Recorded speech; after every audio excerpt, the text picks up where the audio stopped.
Hello everyone! Menu for today ay nilagang buto-buto at liempo. Ayan guys, yung ating pork. Pansered lang natin na ang bawat isa nang mag-brown at mag-add tayo ng cracked pepper. Ayan guys, pagbabrownin lang natin yan saglit. At para mawala yung kanyang lansa. Ayan guys, ganyan lagi ang ginagawa ko pag magluluto ako ng nilaga, sinigang, tinola. Basta pag may sabaw na meat, kailangan pansered natin guys para lumabas yung katas niya, mawala yung lansa. At bago natin lalagyan ng sabaw. Ayan guys, mag-add ako ng whole peppercorn o pamintang buo. At lutuin lang natin saglit at add natin yung ating sibuyas at bawang. Ayan. At mag-add na tayo ng tubig. Yung tubig po, sapat na panluto natin.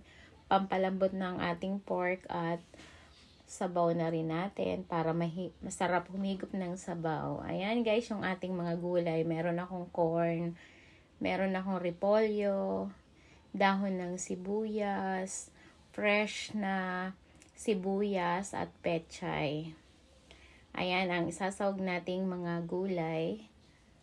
At pag medyo luto na yung ating pork, add na natin yung ating corn.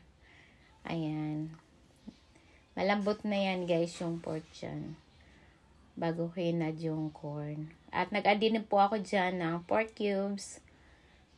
Ayan guys, kumulo na. Luto na yung ating corn. Add na natin yung ating mga gulay.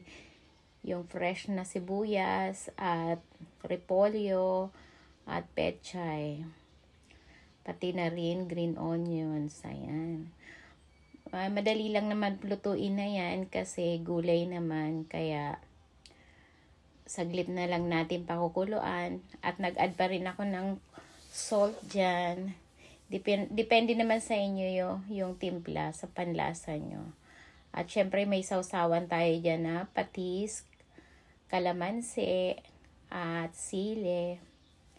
Ayan guys, luto na yung ating pork nilaga. Thank you guys for watching.